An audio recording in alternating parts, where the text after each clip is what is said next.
இன்றைக்கு செய்தி சுதந்திரத்தை பற்றிய செய்தி. ஆமென். எத்தனை பேர் சந்தோஷம்? நம்மளும் பிறந்ததுலேருந்து சுதந்திரத்தை கொண்டாடி பார்க்குறோம். 1947 சுதந்திரத்தினை கொண்டாடுறோம். 47க்கு முந்தி பிறந்தவங்க எத்தனை பேர் இருக்கீங்களோ தெரியலை. இந்த சுதந்திரம்னா என்னன்னே தெரியாமல் தான் கொண்டாடிக்கிட்டு இருக்கோம். அந்த சுதந்திரம் என்ன, நம்ம சுதந்திரம் என்ன, ஆவிக்குரிய சுதந்திரம்னா என்ன, எல்லாத்தையும் போட்டு குழப்பி ஒரு அது என்ன சாதம் சொல்லுவாங்க, அப்படி ஒரு சோறு ரெடி பண்ணி வந்துருக்கு. நீங்கள் தான் பிரித்து கண்டுபிடிக்கணும். அல்லேலூயா. சுதந்திரத்தை பற்றியதான செய்தியை தியானிக்க போகிறோம். எடுத்துக்கொள்வோமா? வாசித்து பாருங்கள். ஆதியாகம புஸ்தகம் 17வது அதிகாரம் 8வது வசனம்.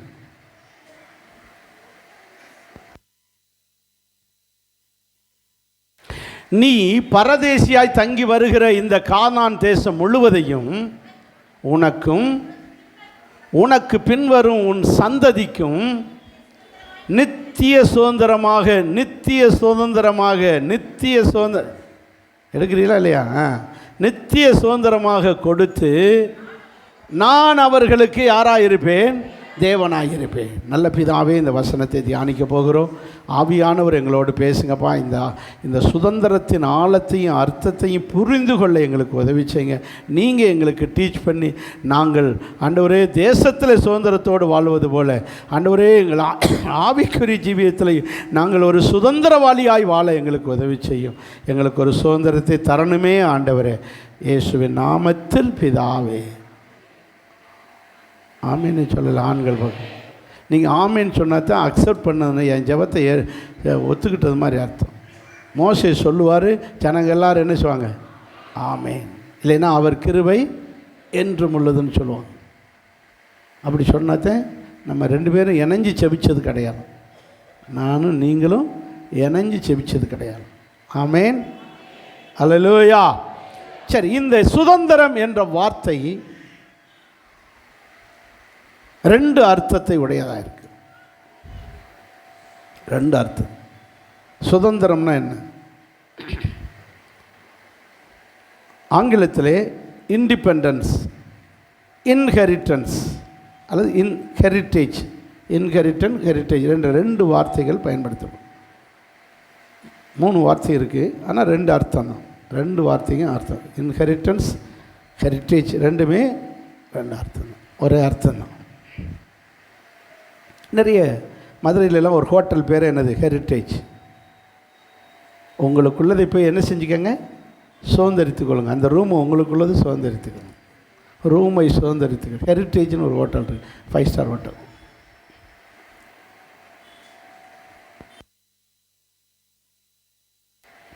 இந்த இண்டிபெண்டன்ஸ் என்று சொல்லுகிறோம். நம்முடைய இந்த சுதந்திர தினத்துக்கு நம்ம என்ன செய்ய ஆங்கிலத்தில் இண்டிபெண்டன்ஸ் டே. அதனுடைய அர்த்தம் விடுதலையான நாள். விடுதலையான நாள். என்ன விடுதலை?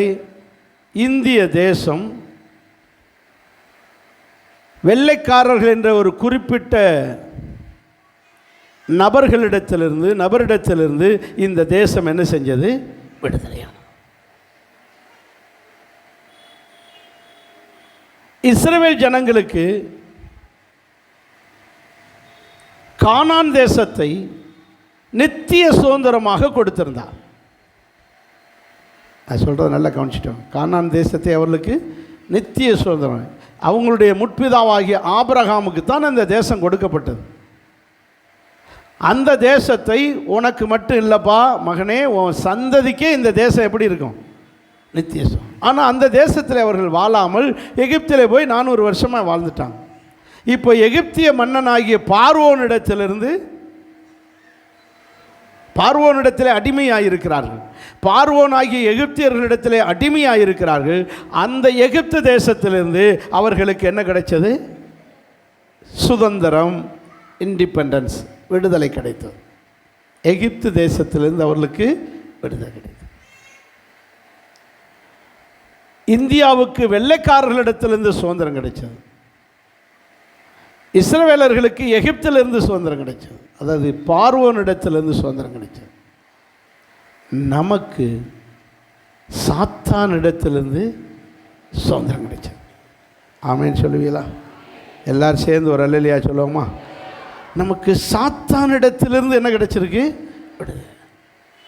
கொலோசியர் 1 அதிகாரம் 13 இருளின் அதிகாரத்திலிருந்து விடுதலையாக்கி சுதந்திரத்தை உண்டாக்கி கொடுத்து, இந்தியா விடுதலையானது போல, இஸ்ரவேலர் எகிப்திலிருந்து விடுதலையானது போல, நாம் இருளின் அதிகாரத்திலிருந்து விடுதலையாகி குமாரனுடைய ராஜ்யத்துக்கு உட்படுத்தினார். இங்கே இருள்னு சொல்லியிருக்கு, சாத்தான்னு எடுத்துக்காங்க. இதே குமாரன்னு சொன்னவர் அவன் பேரை சொல்லியிருக்கணுமா இல்லையா? அப்போ சாத்தானுக்கு இன்னொரு பேர் இருள். அப்போ சாத்தானுடைய அதிகாரத்திலிருந்து விடுதலையாக்கி அன்பின் குமாரனுடைய இயேசு கிறிஸ்துவனுடைய ராஜ்யத்துக்கு உட்படுத்தினார். ஆமென். அன்பின் குமாரனாகிய இயேசு கிறிஸ்துவனிடத்திலே நம்மளை உட்படுத்தினார்.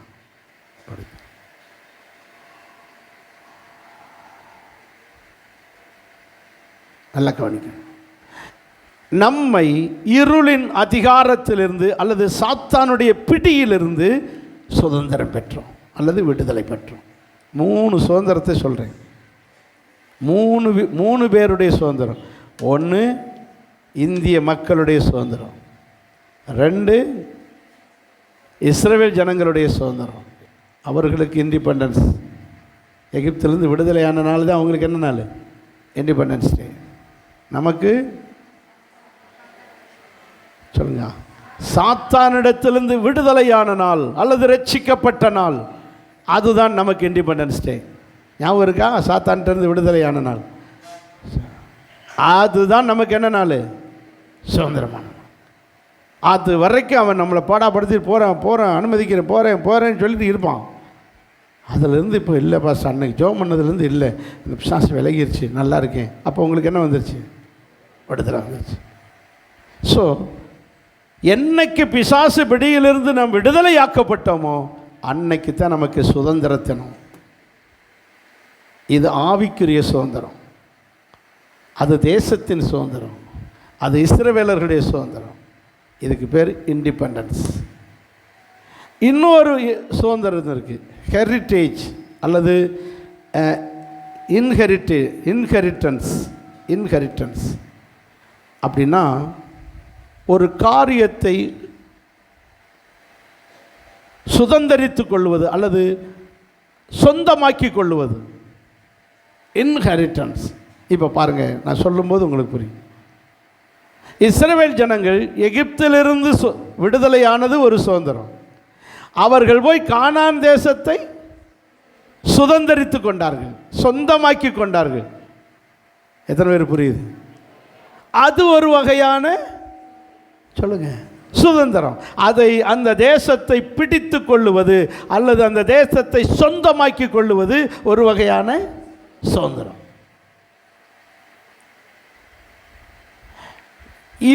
இதுக்கு பேர் இண்டிபெண்டன்ஸ், அதுக்கு பேர் இன்ஹெரிட்டன்ஸ். இது விடுதலை என்கிற சுதந்திரம், அதை சொந்தமாக்கி கொள்ளுகிற சுதந்திரம். வெள்ளைக்காரன் இன்னொரு நம்ம ஒரு தேசத்துக்கு வருவோம்.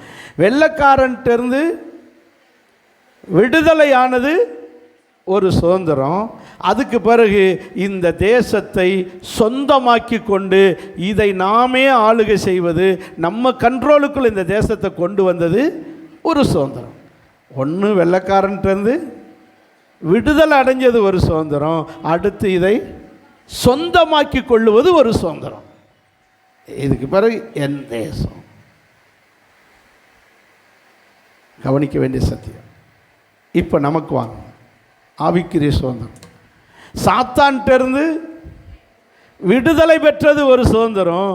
இனி பரலோகத்தை போய் சுதந்தரிப்பது, அதை சொந்தமாக்கி கொள்ளுவது அடுத்த சுதந்திரம். இந்த சுதந்திரம் இன்னும் நமக்கு கிடைக்கல. ஆமென். 3 விதமான சுதந்திரம், 3 பேருக்கு கிடைச்ச சுதந்திரம். சரிதானா? புரிஞ்சவங்க ஒரு அல்லேலூயா சொல்லுங்க. சரி, இப்போ தாவீது என்ன சொல்கிறாரு? 16ஆம் சங்கீதம் 5ஆம் வசனத்தை பாருங்க. சங்கீதம் 16:5. கர்த்தர் என் சுதந்திரமும் என் பாத்திரத்தின் பங்குமானவர். தேவரீர் சொல்லுங்க, என் சுதந்திரத்தை, அது மறந்துட்டீங்களா? அதான் முக்கியம். என்னதுன்னா, வியாழக்கிழமை சுதந்திரத்தினை கொண்டாடும் போது இந்த மெசேஜ் நினைக்க வரணும். இல்லைன்னா யூடியூப்பில் போடுவாங்க, பார்த்துக்கங்க. தேவரீர் என் சுதந்திரத்தை காப்பாற்றுகிறீர்.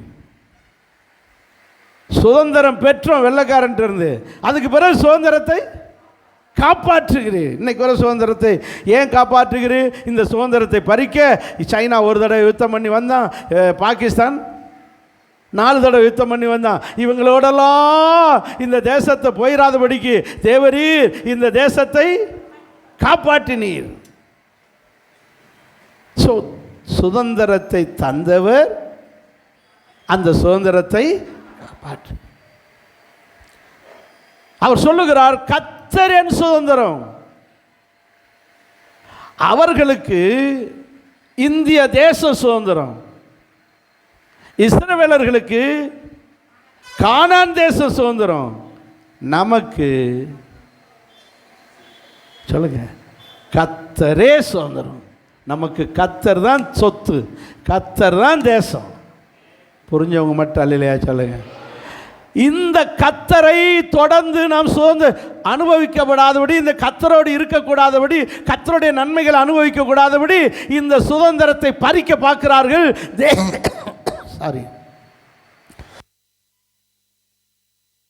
தேவரீர் கர்த்தராகிய உம்முடைய சுதந்திரத்தை பறிக்க பார்க்கிறார்கள், நீரோ இந்த சுதந்திரத்தை காப்பாற்றி வருகிறீர். புரியுதா? நான் 3ஐயும் போட்டு குழப்புவேன்னு சொன்னேன்னா, 3 சுதந்திரத்தையும் குழப்புவேன். நீங்கள் தான் கவனமாக இருக்கணும். ஒன்று தேசமாகிய சுதந்திரம், இன்னும் இஸ்ரவேலர்களுடைய சுதந்திரம், இன்னொன்று நம்முடைய ஆவிக்குரிய சுதந்திரம்.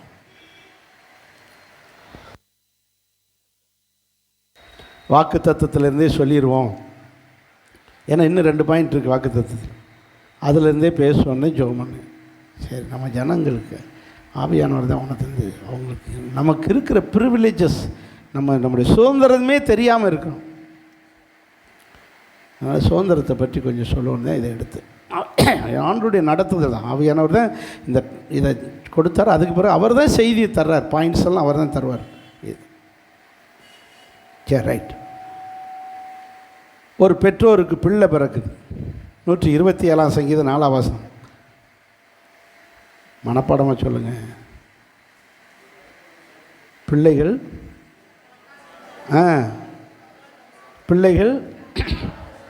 கர்த்தரால் கிடைத்த சுதந்திரம். அது நமக்கு ஒரு சுதந்திரம். சுதந்திரம்னா என்ன அர்த்தம்? கேப்சர்.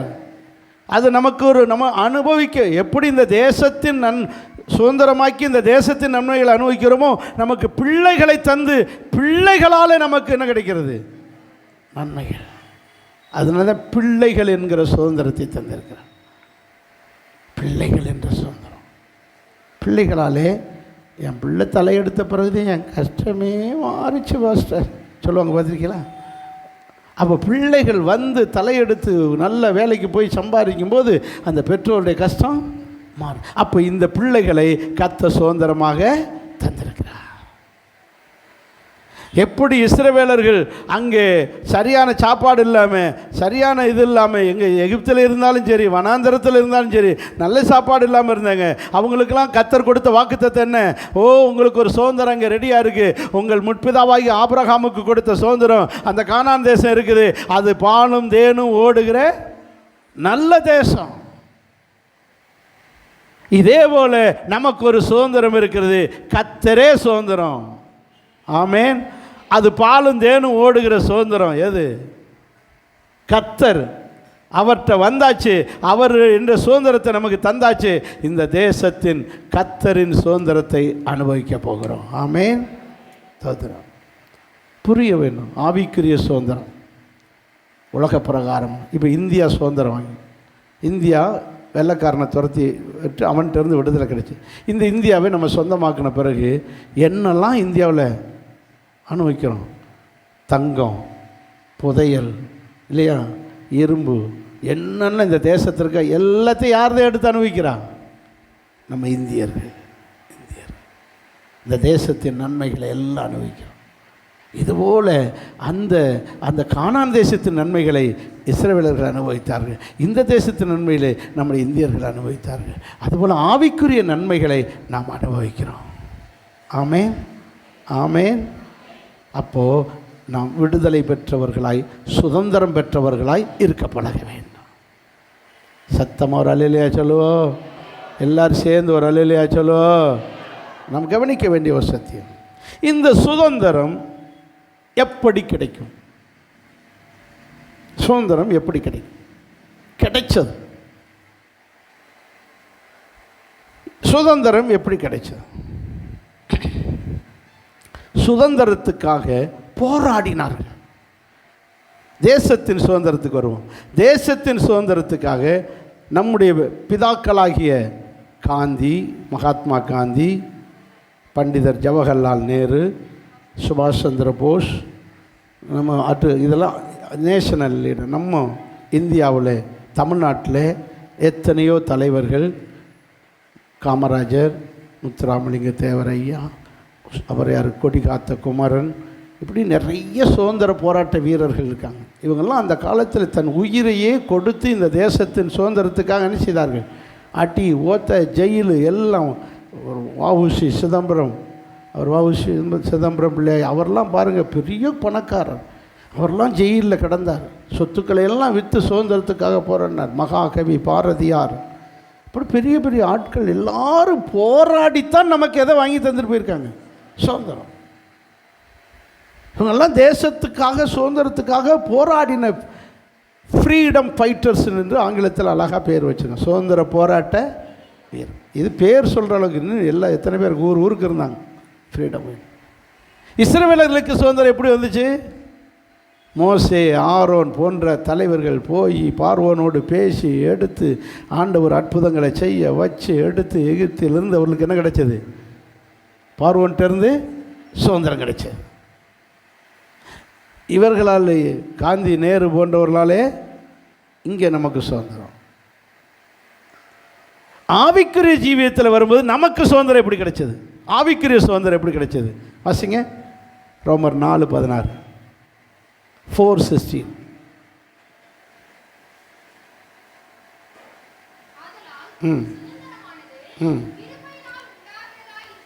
பத்தியெல்லாம் சுதந்திரம் எப்படி கிடைக்குது?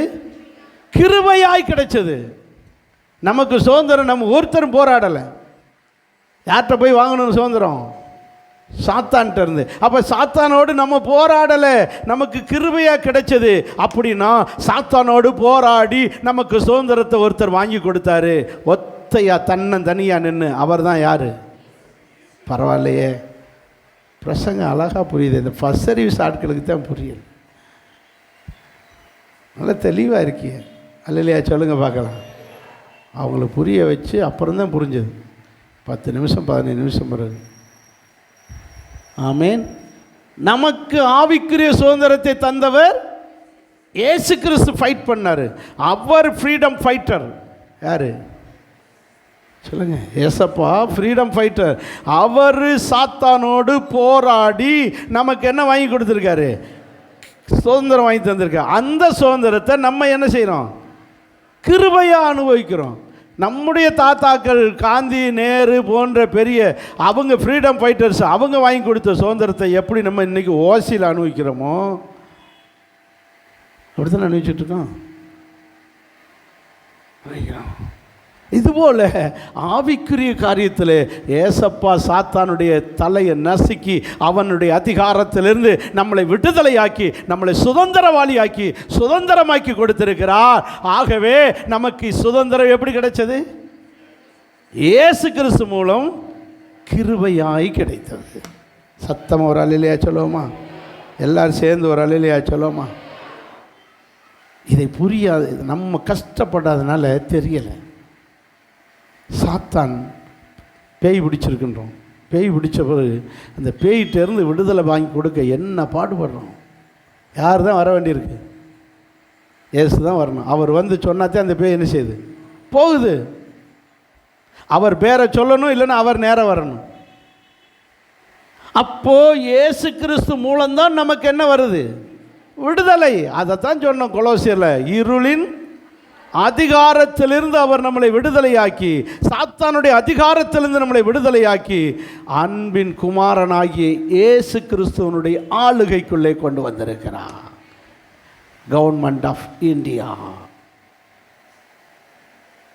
கவர்மெண்ட் ஆஃப் பிரிட்டிஷ்லேருந்து விடுதலையாகி கவர்மெண்ட் ஆஃப் இந்தியாவுக்குள்ளே கொண்டு வந்திருக்கார். பிரிட்டிஷின் ஆளுகையிலிருந்து விடுதலையாகி இந்தியாவின் ஆளுகைக்குள்ளே வந்திருக்கிறோம். பிசாசின் இருளின் அதிகாரத்திலிருந்து விடுதலையாகி குமாரனுடைய ஆளுகைக்குள்ளே வந்திருக்கிறோம். சரி, நாம் கவனிக்க வேண்டிய இன்னொரு சத்தியம், இன்னொரு காரியம். இந்த சுதந்திரம் யாருக்காக இயேசு வாங்கி வச்சிருக்கார்? யாருக்கான சுதந்திரம்? இயேசு சிலுவையிலே பிசாசோடு போராடி அவனை ஜெயித்து அவனிடத்திலிருந்து நமக்கு ஒரு சுதந்திரத்தை உண்டாக்கினார். அந்த சுதந்திரம் யாருக்குரிய சுதந்திரம்? வாசிங்கள் அப்போஸ்தலர் நடபடி புஸ்தகம் 26ஆம் அதிகாரம் 18வது வசனம். அப்போஸ்தலர் நடபடிக்கை 26:18.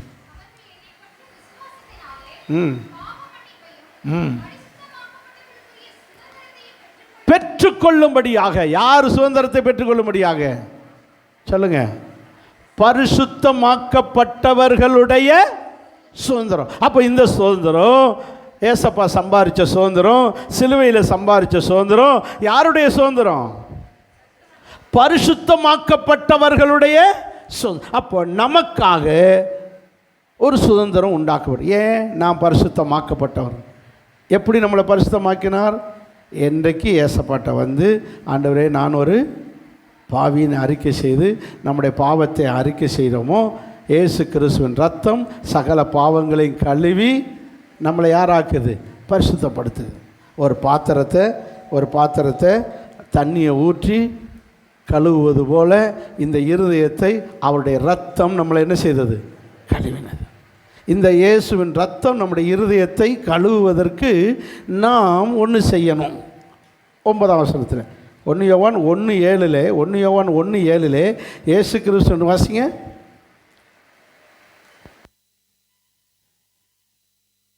கீழே வாங்க, கடைசி. இயேசு கிறிஸ்துவனுடைய ரத்தம் சகல பாவங்களையும் கழுவி நம்மளை என்ன செய்தது? சுத்திகரித்தது, பரிசுத்தமாக்கியது. சுத்திகரித்து நம்மளை மனசை என்ன செஞ்சிருச்சு? நம்ம ஜீவியத்தை பரிசுத்தப்படுத்தினது. எது? இயேசு கிறிஸ்துடைய. எப்படி பரிசுத்தப்படுத்தினது? எப்போ பரிசுத்தப்படுத்தினது?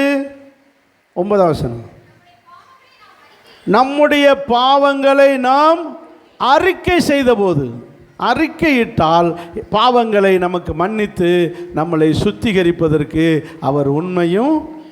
அப்போது நம்ம பாவங்களை என்னைக்கு அறிக்கை செய்கிறோமோ, அறிக்கை செய்ய நம்மளை கழுவி நம்மளை பரிசுத்தமாக்கினார். பரிசுத்தமாக்கினபடியால் நாம் பரிசுத்தவான்களாக இருக்கிறோம். ஆமேன், ஆமேன்.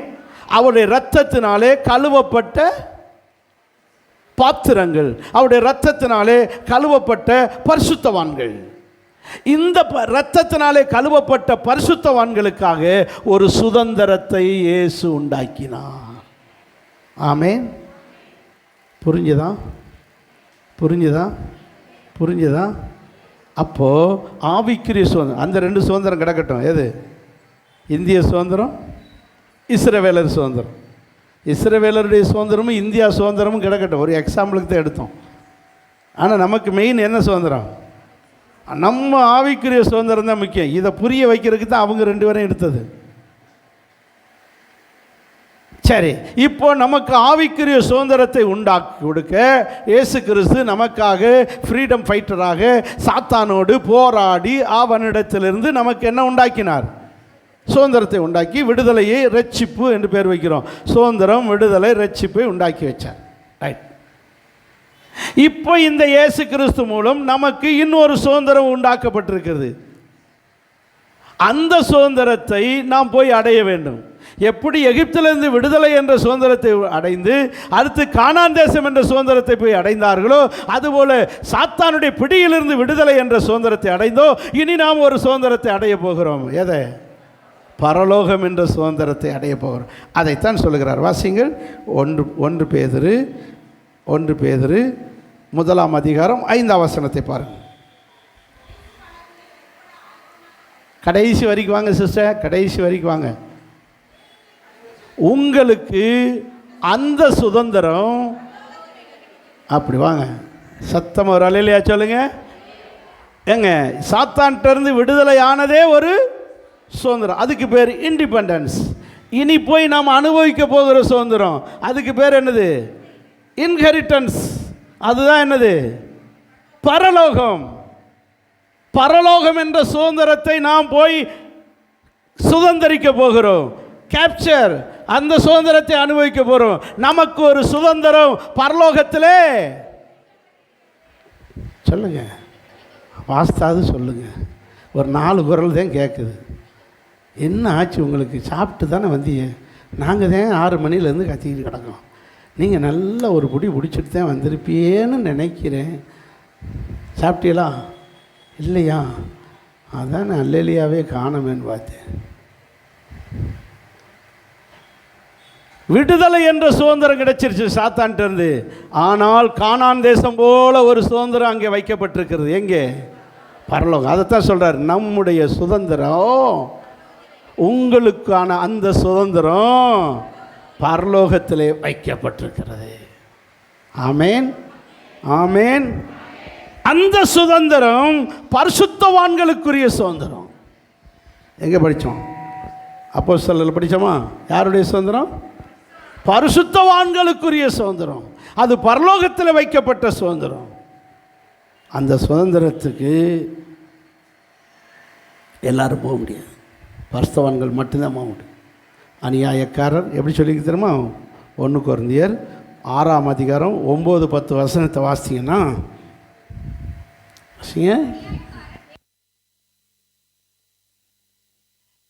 அநியாயக்காரர்களுக்கு அந்த சுதந்திரம் கிடைக்காது.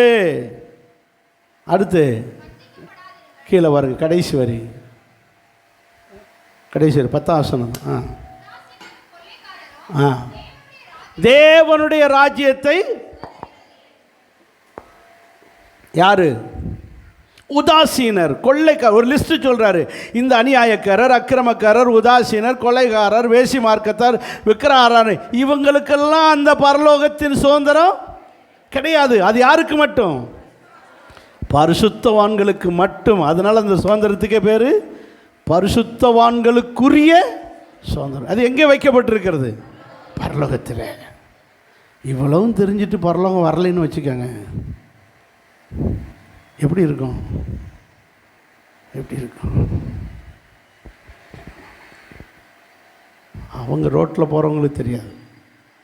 ஆனால் நம்ம உள்ளே இருந்து பரலோகத்தை பூரா படிச்சுட்டு பரலோகம் போகலைன்னா நம்மளை மாதிரி பரிதவிக்கப்பட்டவர்கள் யார்? சுதந்திரத்தனம் கொண்டாடும் போதெல்லாம் இந்த செய்தி ஞாபகத்துக்கு வரணும். ஆமேன்னு சொல்லுங்கள். கொடியேற்றும் போதெல்லாம் நமக்கு ஒரு சுதந்திரம் அங்கே இருக்குது மேலே. இங்கே கொடி மேலே போகிறது மாதிரி நமக்கு ஒரு பரலோகம் தெரியும், அங்கே சுதந்திரம் இருக்குன்னு. ஆமேன், அல்லேலூயா. இந்த சுதந்திரம் கிறிஸ்துவின் ராஜ்யத்தின் சுதந்திரம். எபேசியர் 5:5 வாசிங்க.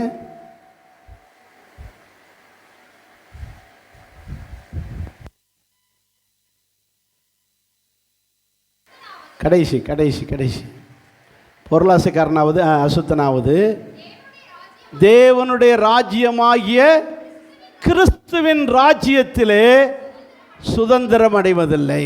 அப்போ பாருங்க, கிறிஸ்துவின் ராஜ்யம் ஒன்று இருக்குது பரலோகத்தில். அந்த ராஜ்யத்தின் சுதந்திரத்தை அவர்கள் அடைவதே இல்லை. காரணம், அவர்கள் பரிசுத்தவான்கள் அல்ல. அவங்க விபச்சாரக்காரன், பொருளாசைக்காரன், விக்கிரகாராதனைக்காரன்.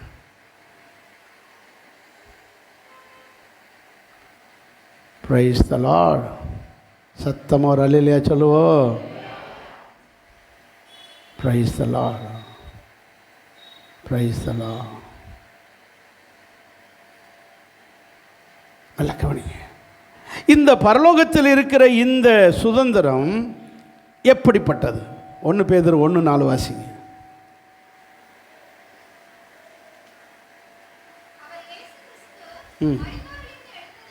இல்லை, அழியாததும். எப்படி சொல்லியிருக்காரு?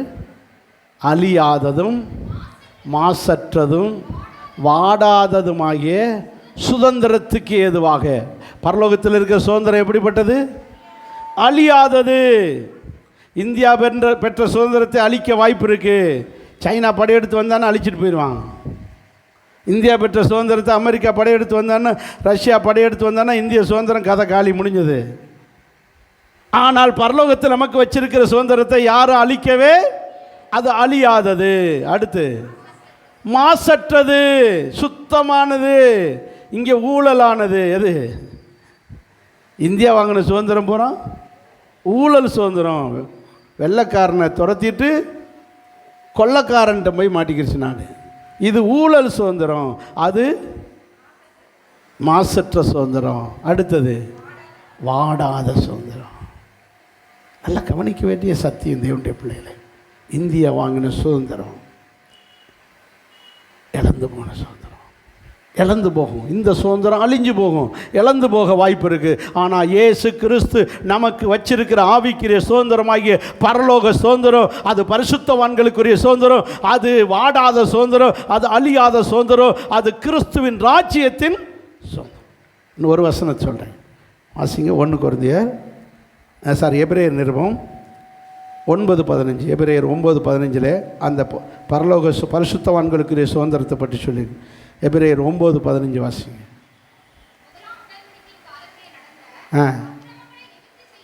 கீழே வாங்க. அழைக்கப்பட்ட, வாக்குத்தத்தம் பண்ணப்பட்ட நித்திய சுதந்திரத்தை அடைவதற்காகவே. அப்போ இயேசு நமக்கு வச்சிருக்கிற சுதந்திரம், பரிசுத்தவான்களுக்காக வச்சிருக்கிற சுதந்திரம் அழியாதது, வாடாதது, அது நித்தியமானது. நித்தியமானது.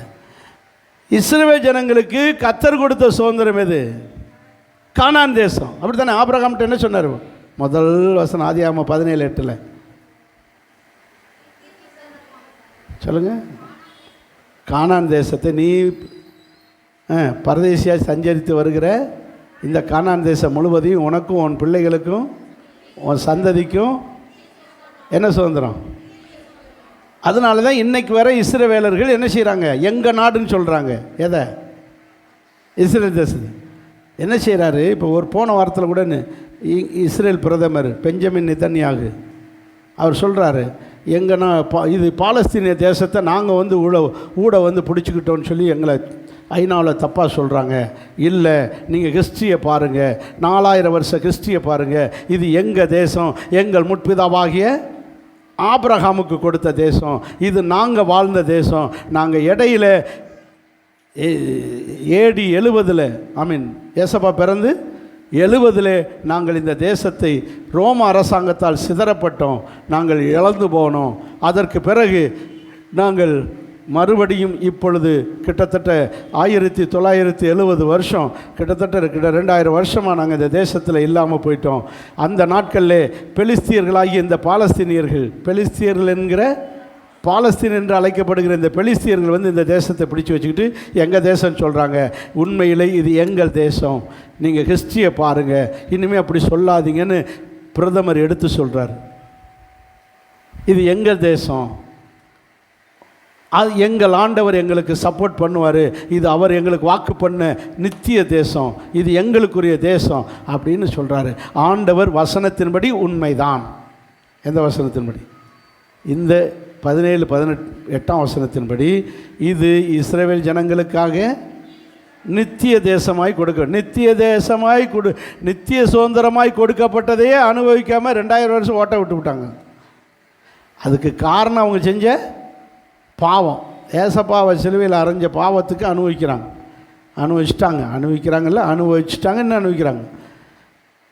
அப்போ நித்திய சுதந்திரம் அவங்களுக்கு டேமேஜ் ஆகுது.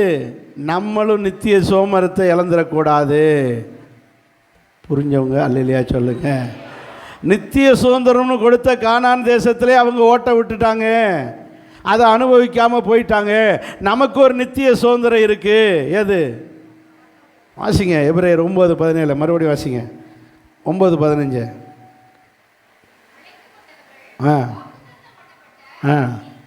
நித்திய சுதந்திரத்தை அடைந்து, அப்படி என்றால் பரிசுத்தமாக்கப்பட்டவர்கள் பரிசுத்தவான்களுக்குரிய சுதந்திரமாகிய நித்திய சுதந்திரத்தை நாமும் இடையில ஓட்ட விட்டுறவே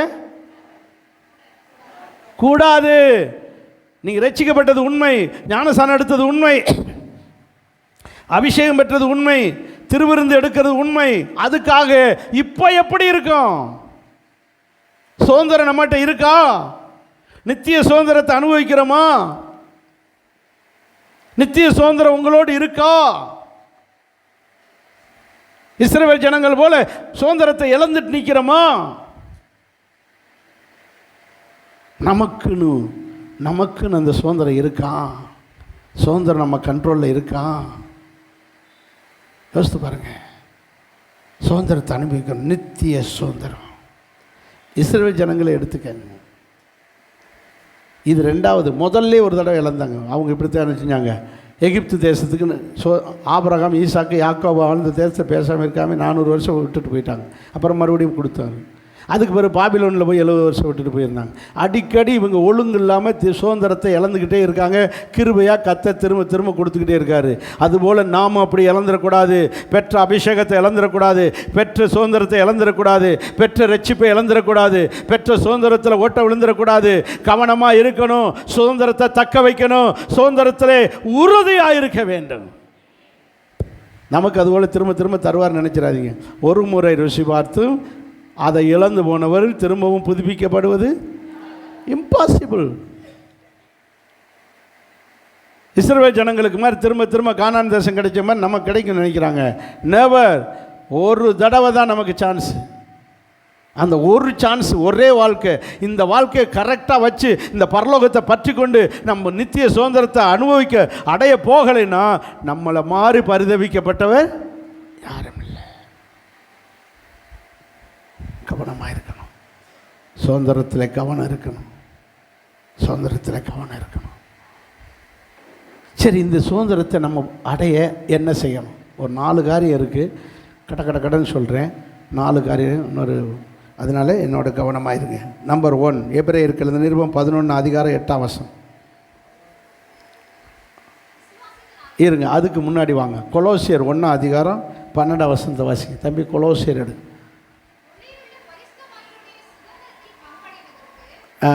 வாசிங்க. எபிரேயர், ஹீப்ரு 11 கொலோசியர் 1:12 வாசிங்க. ஒளியில் உள்ள பரிசுத்தவான்களுடைய சுதந்திரத்தை பங்கடைவதற்கு சொல்லுங்க. பரிசுத்தவான்களுடைய சுதந்திரத்தில் பங்கடைவதற்கு. சத்தமாக ஒரு அல்லேலூயா சொல்லுங்க. பரிசுத்தவான்களுடைய சுதந்திரத்தில் எங்கே இருக்கு பரிசுத்தவான்களுடைய சுதந்திரம்? சொல்லுங்க. பரலோகத்திலே வைக்கப்பட்டிருக்கு. எங்கே இருக்கு? பரலோகத்திலே பரிசுத்தம். படித்தோமா? எங்கே படித்தோம்? 1 பேதுரு 1:5 பார்த்தோம்.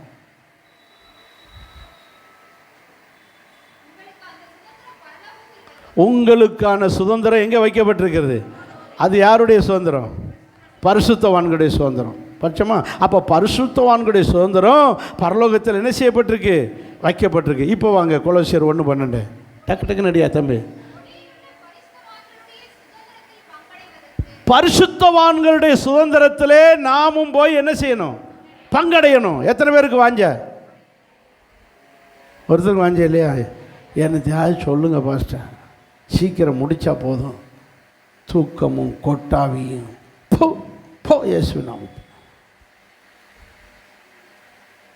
என்னன்னு நான் சின்சியராக பரலோகத்துக்கு எப்படியா கூட்டிகிட்டு போயிடணும்னு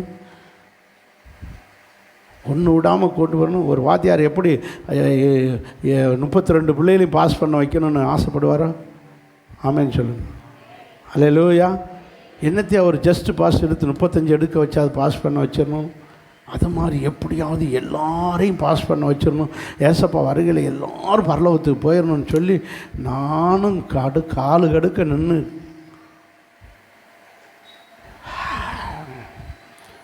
கொட்டாய் விட்டுக்கிட்டு வரலையா பரலோகத்துக்கு. பரிசுத்தவான்களுக்கான ஒரு சுதந்திரம் பரலோகத்தில் என்ன செய்து வைக்கப்பட்டிருக்குது. அதை அடைய வேண்டுமானால் வாசிங்க அந்த வசனம், நம்மை பரிசுத்தவான்களுடைய சுதந்திரத்தில் பங்கடைவதற்கு நம்மை தகுதி உள்ளவராக்கினவரும். He want to make a qualified, நம்மளை தகுதி உள்ளவர்கள் ஆக்க விரும்புகிறார். எல்லாரும் பரலோகத்துக்கு போகவே முடியாது. தீட்டான அருவருப்பானது ஒன்றும் உள்ளே பிரவேசிப்பதில்லை. பரலோக சுதந்திரத்தை அடைய நம்ம குவாலிஃபைடு ஆகணும். என்ன குவாலிஃபிகேஷன்? ரட்சிக்கப்பட்டிருக்கணும், ஞானஸ்நானம் எடுத்திருக்கணும், பரிசுத்தாவி பெற்றிருக்கணும், சபையில் ஒழுங்காக இருந்து ஆராதிக்கணும், ஞாயிற்றுக்கிழமை நான் சர்ச்சுக்கு போகணும், திருவிருந்து எடுக்கணும், தசமாசம், எவ்வளவு இருக்கு குவாலிஃபிகேஷன். அப்போது ஒரு பரலோக ராஜ்யத்துக்கு போகிறதுக்கு சில குவாலிஃபிகேஷன் இருக்குது. ஒரு கம்பெனியில் சேர குவாலிஃபிகேஷன், ஒரு நிறுவனத்தில் சேர குவாலிஃபிகேஷன், கவர்மெண்ட்டில் ஒரு ஜாப்பில் சேர ஒரு குவாலிஃபிகேஷன். இந்த ஜாப்பா இன்ன குவாலிஃபிகேஷன் இருக்கணும், இந்த ஜாப்பா இன்ன குவாலிஃபிகேஷன். ஒரு சம்பவம் சொல்கிறேன். இப்போ என்ன மேட்ச் நடந்துக்கிட்டு இருக்கு? ஒலிம்பிக். இப்படி காட்டியும் சொல்ல மாட்டேன்றீங்களே, ஒருத்தர் மேட்ச் பார்க்குறதில்ல. உலக விளையாட்டு போட்டி எல்லாம் கவனிச்சுக்கணும். உலகத்தில் நான் தான் நம்பர் 1 அப்படின்னு காட்டுறதுக்கு நடத்துகிற போட்டிக்கு பேர் தான் ஒலிம்பிக் போட்டி. யுத்தம் பண்ணி நான் தான் நம்பர் 1ன்னு காட்டுறதுக்கு அதுக்கு ஒரு போட்டி. பொருளாதாரத்தில் நான் தான் நம்பர் 1 காட்டுறதுக்கு அதுக்கு ஒரு போட்டி. விளையாட்டில் நான் தான் நம்பர் 1 காட்ட நடத்துகிற போட்டிக்கு பேர் தான் என்னது? ஒலிம்பிக் போட்டி. நம்ம என்னத்தையாவது நம்ம ஊர் தங்கத்திலேயாச்சும் அது ஒரு ஒரு ஒரு ஒரு அது என்னது, அது என்ன சொல்றது, கவரிங் தங்கமாவது ஒன்று வாங்கிடலான்னு பார்த்தா ஒரு இளவுக்கு லாய்க்கில் 140 கோடியும் இன்னும் ஒரு தங்கம் வாங்கலை. பாகிஸ்தான்காரன் கூட 2 தங்கம் வாங்கிட்டேன். சொன்னால் வெக்கக்கேடு. என்னைக்கு நீ கிறிஸ்தவ சர்ச்சுகளை அடித்து நொறுக்குனா உனக்கு என்ன கிடைக்கும்? அவன் சாதாரண, இவன் கூட ஏசு தான் எனக்கு மெடல் கொடுத்தார், ஏசு தான் தங்கம் கொடுத்தார், ஏசு தான் என்னை ஜெயிக்க வச்சாருன்னு சாட்சி கொடுத்துக்கிட்டு போகிறான். சரி, அது ஒரு பக்கம் இருக்கட்டும். நம்ம நாட்டு சகோதரி ஒருத்தங்க, ஏன்னா வினோத்தா நம்ம சிஸ்டர் வேறு மல்யுத்தத்தில் அந்த சகோதரி வினோத் போத்து என்னத்தையோ ஒன்று போக்கத்தவ, அவளை விட்டால் நமக்கு வேறு போக்கத்தில் அவளை வினோத்து போகுதுன்னு ஒரு சகோதரி மல்யுத்த போட்டியில் 50 கிலோ எடை உள்ளவங்களுக்காக ஒரு போட்டி, 50 கிலோ எடை உள்ளவங்களுக்காக ஒரு போட்டியை நடத்துகிறாங்க. இந்த சிஸ்டர் போய் அந்த போட்டியில் சேர்ந்துருச்சு. சேர்ந்து ஆட்டின்னு எடுத்து மல்யுத்தத்தில் பிரட்டி எடுத்து கழுது நல்லா சப்பாத்தி திங்கும் போல தெரியுது. இந்த ஹரியானாக்காரி நல்லா தின்னு கழுதை பிரட்டி எடுத்து ஃபைனலுக்கு வந்துருச்சு. எங்கே வந்துருச்சு? ஃபைனல். ஒன்று அவளோட இன்னும் கடைசி ஆள் அந்த இன்னொரு நபர், அந்த நபரோட ஜெயிச்சாச்சுன்னா ஒன்று தங்கம் கிடைக்கும், தோத்துட்டா வெள்ளி கிடைக்கும், ஜெயிச்சுட்டா தங்கம் கிடைச்சிடும். இந்த ஃபைனலுக்கு வந்தபோது தான் அவங்க எடையை பார்க்கணுன்றேன். எடையை பார்க்கணும் போனால் 100 கிராம் என்ன செய்யுது? கூடுது. 50 கிலோவும் 100 கிலோவும் கூடுது. அவங்க சொல்கிறாங்க, நீ 100 கிராம் என்ன செய்யுது கூட இருக்க, 50 கிலோவும் ஒரு 100 கிராம் அட்ஜஸ்ட் பண்ணக்கூடாதா?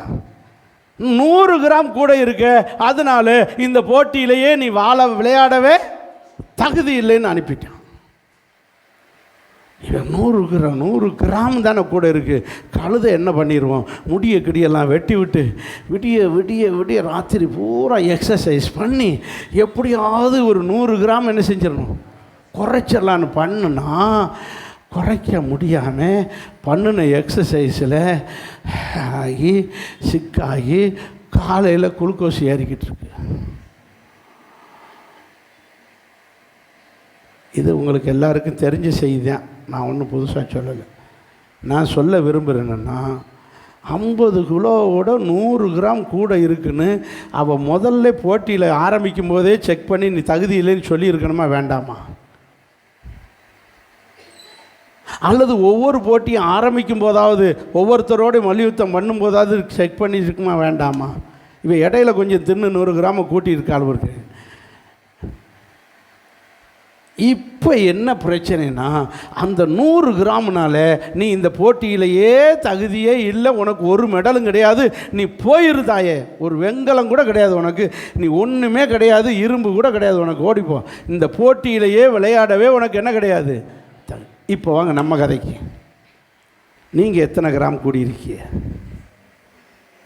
ஆவிக்கிற ஜீவியத்தில் எத்தனை கிராம் கூடி போய் கிடக்குன்னு தெரியல.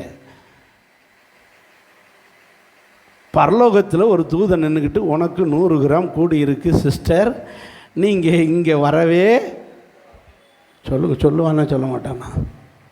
இந்த மனுஷனுங்களே இவங்க கெஞ்சி பார்க்குறாங்க இந்தியாவிலேருந்து, ஒரு 100 கிராம் அட்ஜஸ்ட் பண்ணுங்கள், எப்படியாவது ஒரு தடவை அட்ஜஸ்ட் பண்ணுங்கள், எங்களுக்கு இது வரைக்கும் ஒரு தங்கம் கூட. இந்திய அரசாங்கத்திலேருந்து என்னென்னமோ ப்ரெஷர் போய் பார்க்குது. நோ, உங்களுக்கு சலுகை பண்ணுனா எல்லா பேரும் இதே மாதிரி கேட்பாங்க, கிடையவே கிடையாதுன்னு கடைசி வரை கையை விரிச்சிட்டாங்க. இவங்களே இப்படி செய்வாங்கன்னா அவங்க தூதர்கள் சும்மா விடுவாங்களா? மிஸ்டர், நீங்கள் 100 கிராம் கூடி இருக்கீங்க, இங்கே பரலோகத்துக்குள்ளே வரவே நீங்கள் இந்த பரிசுத்தவான்களுக்குன்னு உண்டாக்கி வச்சிருக்கிற இந்த சுதந்திரத்தை அடைய நீங்கள் தகுதி இல்லை. அப்போ இந்த மெடலை வாங்கவே தகுதி இல்லைன்னா அந்த மெடலை வாங்க தகுதியாக முடியுமா? அப்போ பரிசுத்தவான்களுடைய சுதந்திரத்தை அடைய நாம் தான் தகுதி உள்ளவர் நபராக மாறணும். ஸோ குவாலிஃபை இருக்கலாம், நம்மகிட்ட குறை இருக்கலாம், சரி பண்ணுவோம். இன்னைக்கு சரி பண்ணால் கூட பிரச்சனை இல்லை. இன்றைக்கி சரி பண்ண ஆரம்பிங்க. ஆண்டவரே, என்கிட்ட என்ன குறை, ஜெபக்குறையா அல்லது என்ன காரியத்தில் தூக்கம் கொஞ்சம் கூடி போச்சா, தூக்கத்தை குறைக்கிறேன் ஆண்டவரே. இன்னும் நான் என்ன சாப்பாடு கொஞ்சம் கூடி போய் சாப்பாட்டை குறைச்சி ஒழுங்காக ஃபாஸ்டிங் எடுக்கிறேன் ஆண்டவரே. இனிமேல் நான் கரெக்டாக இருக்கேன் ஆண்டவரே. என்னென்ன காரியத்தில் கூடி போய் கிடக்கோ எல்லாத்தையும் சரி பண்ணி நீங்கள் சரியாகி குவாலிஃபைடு ஆகுங்கள். பரலோக ராஜ்யத்தை நாமும் சுதந்திரிக்க முடியும். ஆமென். பரலோகத்தை சுதந்திரிக்க நாமும் யாராகணும்? தகுதியான அந்த சுதந்திர பரிசுத்தவானுடைய சுதந்திரம். 2வது காரியம், எபிரேயர் இருக்காங்க, இன்னும் முடியலையா மாஸ்டர்? முடிச்சிருப்பேன். 2வது பாயிண்ட் தான் வருது, சீக்கிரம் எடுத்தீங்கன்னா சீக்கிரம் முடிச்சிடும். வாசிங்க 11, எபிரேயர் 11:8.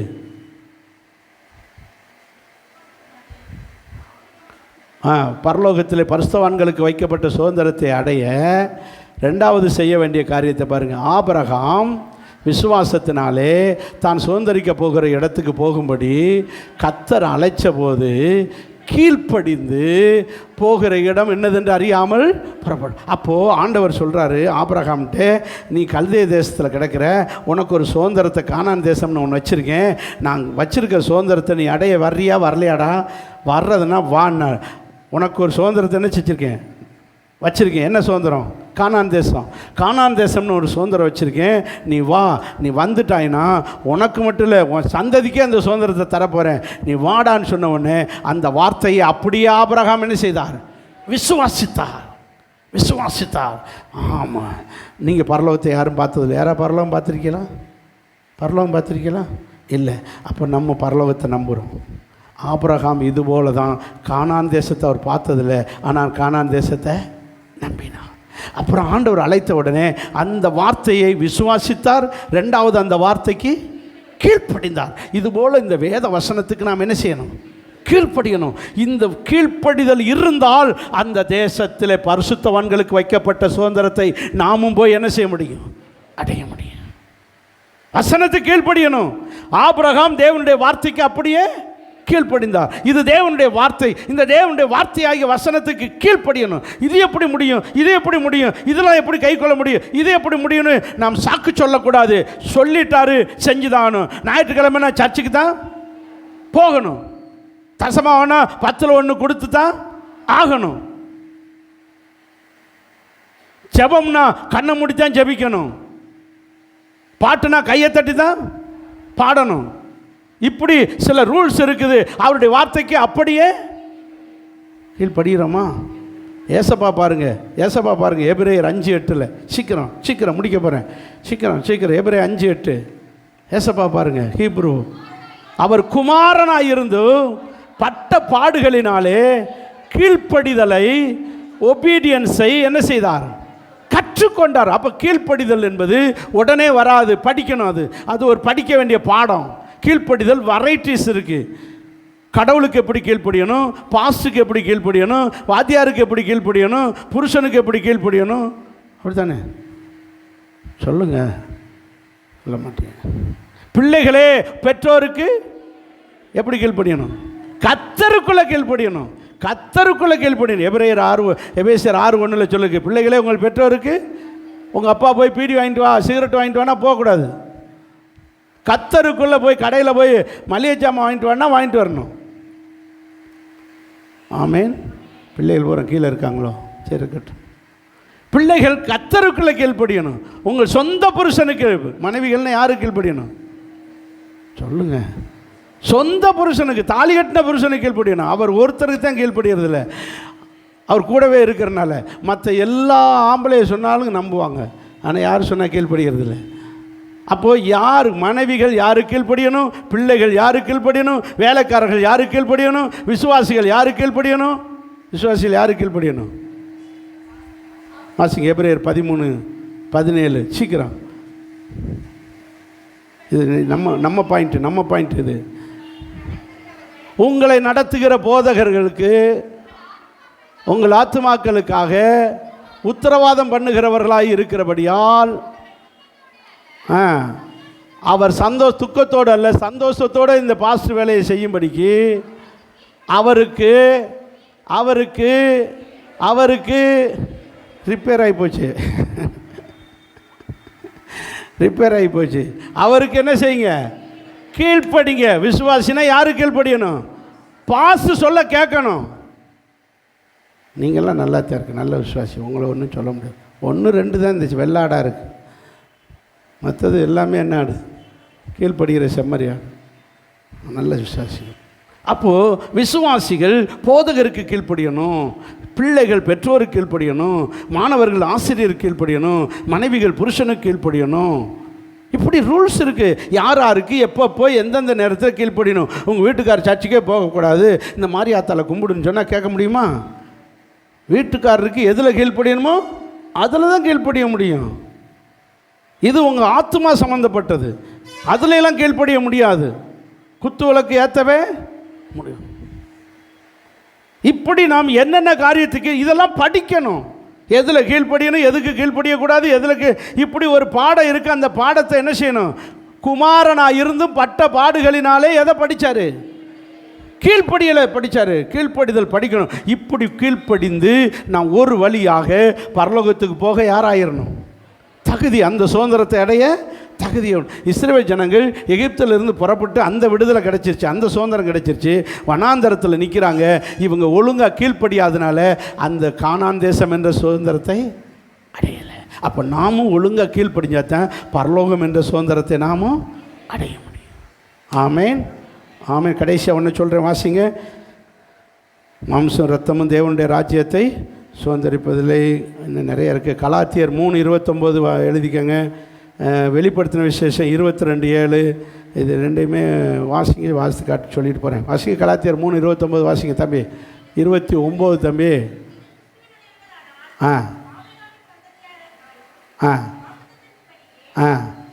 நீங்கள் கிறிஸ்துவின் உடையவர்களான கிறிஸ்தவர்களாக இருந்தால் ஆபிரகாமின் சந்ததியாராக இருக்கிறோம் வாக்குத்தத்தத்தின்படி.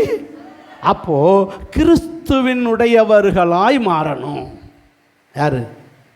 நாம் கிறிஸ்துவின் உடையவர்களாக இருந்தால் தான் அந்த வாக்குத்தத்த சுதந்திரம் நமக்கு கிறிஸ்துவின் உடையவர்களாய் மாற என்ன செய்யணும்? கிறிஸ்துவை தரிக்கணும். அதே 3:27 பாருங்க தம்பி. 27 வைங்க.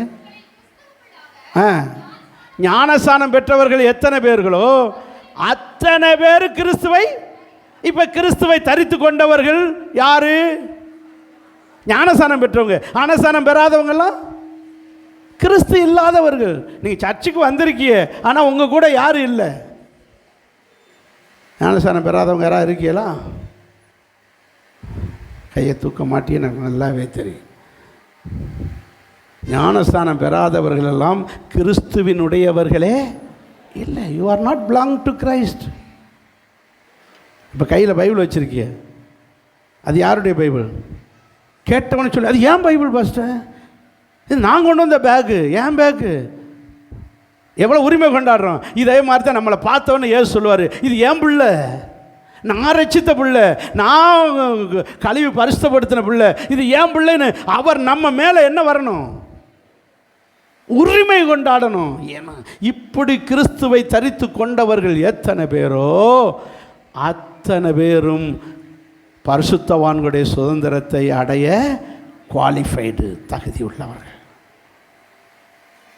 தகுதி உள்ள முதல்ல சொன்னேன், கீழ்ப்படியணும், விசுவாசிக்கணும், இது அவங்க பரலோகத்துக்கு போக தகுதி. அடுத்து சொன்னேன், இப்படி கிறிஸ்துவை தரித்து கொண்டவர்கள் பரலோகத்துக்கு போக தகுதி. அடுத்து கிறிஸ்து, அது வாசிங்க, வெளிப்படுத்தின விசேஷம் 22:7 வாசிங்க.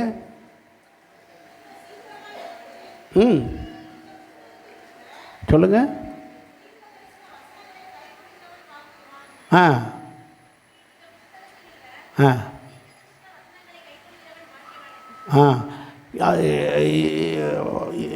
22:7-17 ஜெயங்கொள்ளுகிறவன் எவனோ அவன் பரலோகத்து ராஜ்யத்தை அடைய தகுதி உள்ளவன் இருக்கும். சரி, எடுத்துக்காங்க, ஜெயிக்கிறவங்களாக இருக்கணும்.